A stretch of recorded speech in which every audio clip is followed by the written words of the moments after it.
Okay, let's unpack this. We're diving into a philosophy focused, entirely on internal power, radical self-trust, and manifestation. Mhm.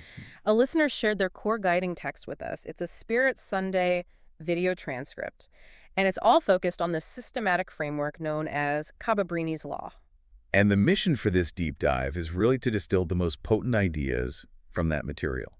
We're looking at how we approach decision-making and, maybe more importantly, how we deal with that inevitable doubt that follows a big choice. Right. The teacher at the heart of this philosophy is, well, she's uncompromising. The message is, Mm. you are an incredible manifester every single day. Yeah. The trick is just controlling what you manifest. Which means we're really analyzing an internally driven, systematic approach to life decisions.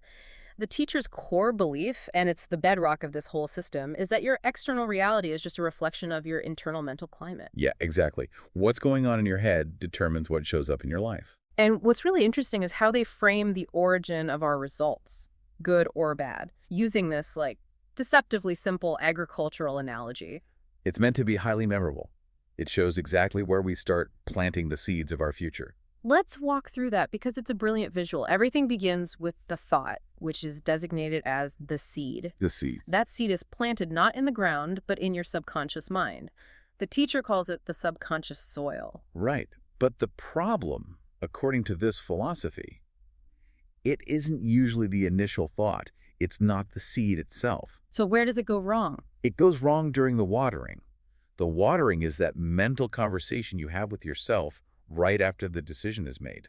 It's the voicing of opinions, the self-interrogation. And just letting that doubt creep in and soak the soil. Exactly. So if the thought seed is positive, but your internal dialogue is negative, if you're constantly feeding it anxiety and fear, you are, in effect, watering that positive seed with toxins. And the result is that doubt grows instead of the positive thing you wanted. Precisely. The stated purpose of this teaching is to intervene right at that watering stage. The goal is actively working to wash away what they call the stinking thinking. Thinking. Yeah, and to wash away those doubtful thoughts. If you let the negative seed take root, doubt just reigns supreme and it paralyzes you. I have to pause on the language here. The teacher explicitly says they want to brainwash you every single Sunday. Now that's provocative language. It is. Doesn't that risk alienating people even if the intent is positive? It's definitely a deliberate shock tactic. But when you look at the context, they're using the term brainwash to counter the lifetime of, negative programming we've all received. The stinking thinking. The stinking thinking, Yeah. from society, parents, past failures.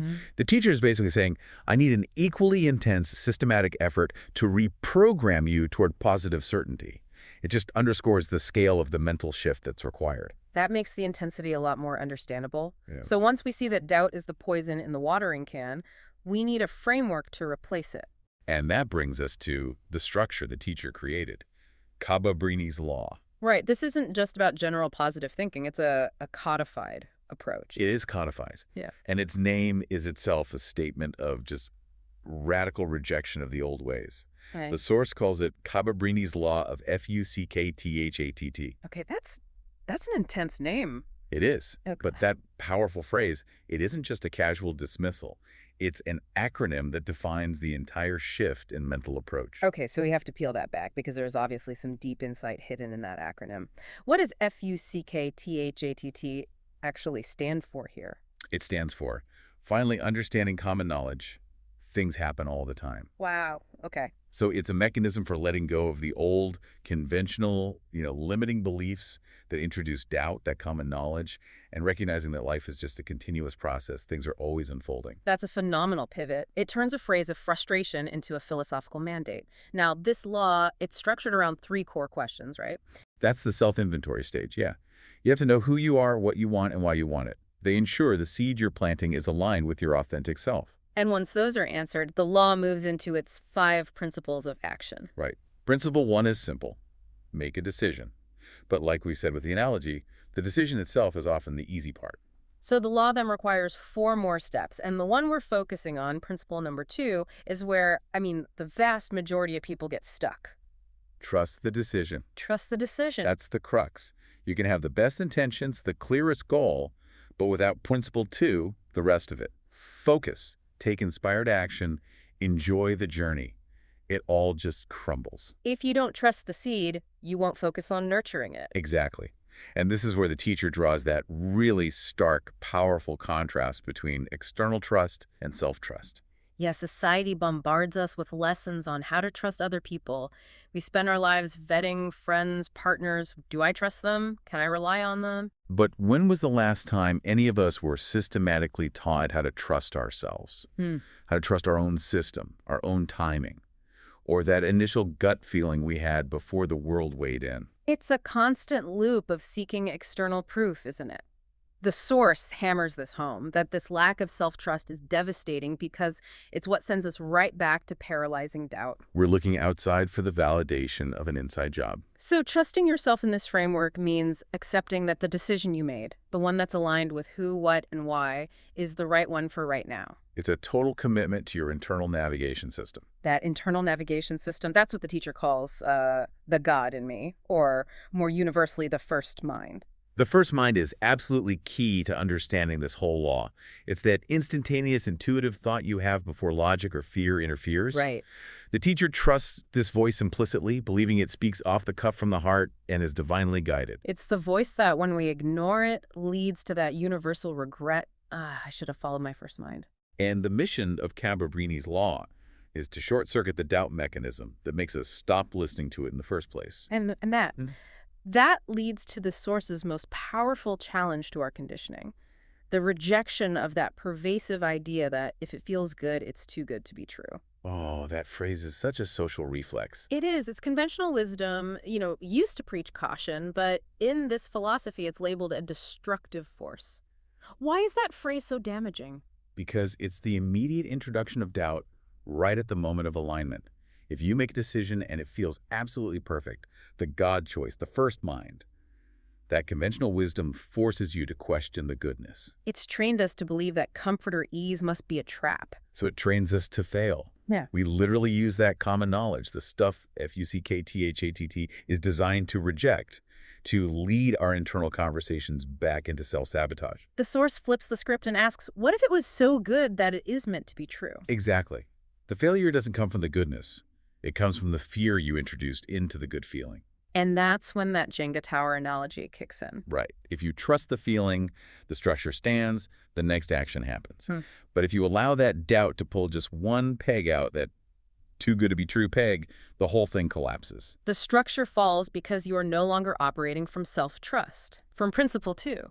You've gone right back to watering the soil with doubt. And to stop this cycle, the teacher provides specific embodied practices, things you can physically do. This is where theory meets action.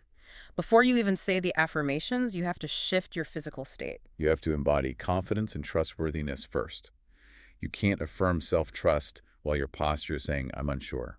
So you're literally instructed to stand upright, pull your shoulders back. And move as if you are already the most trustworthy, confident person on the planet. Oh. The instruction asks you, how would you look and move if you wanted someone else to trust you? Now stand in that alignment for yourself. It closes the gap between the mental decision and the physical reality. And once that physical alignment is there, you seal the deal with the verbal affirmations. These are the tools to actively block that negative verbal water. So what are some of those statements? Well, the foundational one is simple.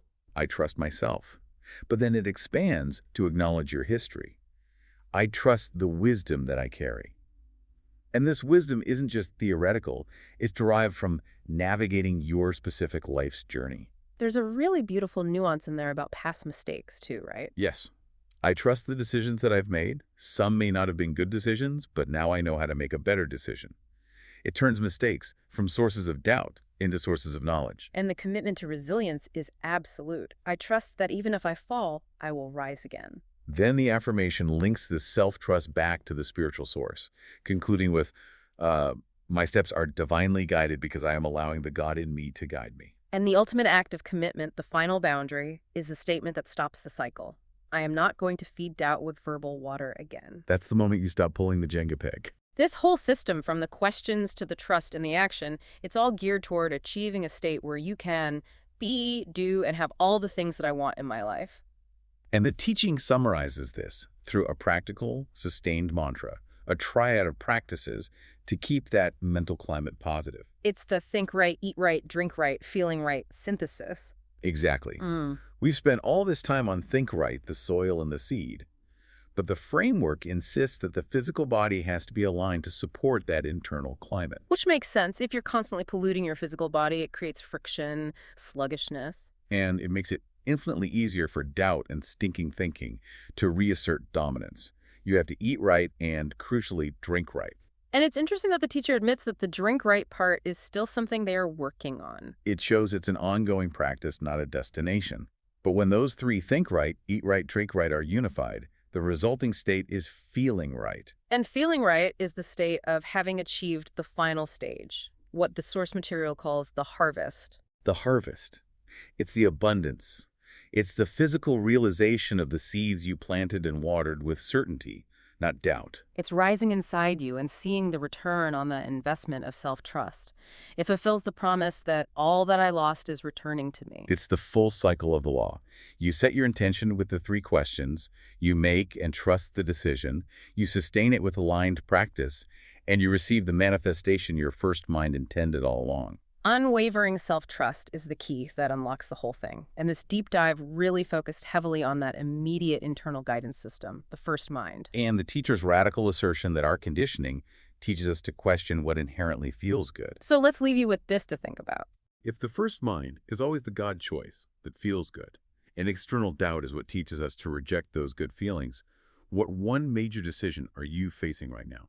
Career, relationships, a creative project, anything that would look completely different if you stripped away every single external voice, every piece of conventional wisdom, and only listened to the absolute intuitive certainty of your first mind, without letting that phrase, "it's too good to be true," even enter the conversation.